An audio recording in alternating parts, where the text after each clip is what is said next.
সম্মানিত উপস্থিতি, আপনারা যারা আছেন, সালে আমি এবং আমার বন্ধু আশরাফ আলী আমরা দুজনে মিলে ইচ্ছে পূরণ ফাউন্ডেশন প্রতিষ্ঠা করি এবং বর্তমানে আল্লাহর রহমতে বাংলাদেশের 7টি জেলাতে এই ইচ্ছে পূরণ ফাউন্ডেশনের কার্যক্রম পরিচালনা হচ্ছে। আপনাদের দোয়ায় আমাদের এই আজকে 9 বছরের পথ চলা, আপনারা দোয়া করবেন আমাদের জন্য যাতে আমরা ভবিষ্যতে আরও বিভিন্ন কার্যক্রম নিয়ে আসতে পারি। সর্বোপরি আগামী জুলাই মাস থেকে আমরা ইচ্ছে পূরণ ফাউন্ডেশনের নতুন আরও একটি প্রজেক্ট চালু করব। আপনাদের যে হাতে টোকেনগুলো আছে, এই টোকেন একটা নম্বর আছে, এই ফোন নম্বরটা হচ্ছে আমার বন্ধু রেজাউল হক ইমরানের। এই নম্বরে আপনারা যোগাযোগ করবেন। আগামী জুলাই মাসে যার যার দরকার হবে, মানে আমরা জুলাই মাস থেকে প্রতি মান্থলি একটা সাহায্যের একটা করবো, যেটা আমাদের ইচ্ছে পূরণ ফাউন্ডেশনের অফিস ভিত্তিক। তো আপনারা আপনাদের ওই নাম্বারে যোগাযোগ করে আপনাদের নাম আমাদের কাছে পৌঁছে দেবেন।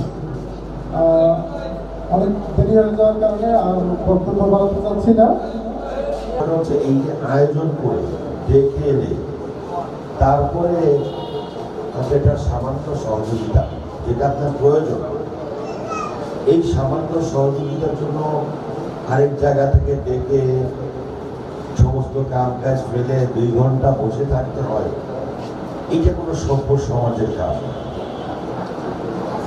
এটা একটা উন্নত রাষ্ট্রের কাজ না।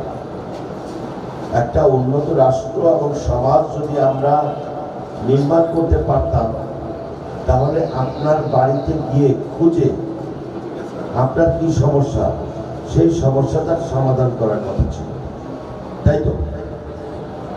আপনাকে এনে 2 ঘন্টা সময় নষ্ট করলাম, হয়তো 1000 টাকার একটা জিনিস দিলাম। এই যে 1000 টাকার জন্য আপনার এত কষ্ট করতে হলো, এটা একটা সভ্য সমাজের কাজ না। এই সমাজটাকে আমাদের বদল করতে হবে। এই নতুন বাংলাদেশের স্বপ্ন কিন্তু আমরা দেখছি। এই নতুন বাংলাদেশ গঠন করার জন্য এই যে তরুণ সমাজ, তারাও কিন্তু একসাথে হয়ে চেষ্টা করতেছে। আপনারা বলবেন একটি সরকারের পক্ষেই শুধুমাত্র সম্ভব না একটা সমাজ গঠন করা, একটা দেশ গঠন করা। হ্যাঁ, সরকারের সবচেয়ে বড় দায়িত্ব আছে।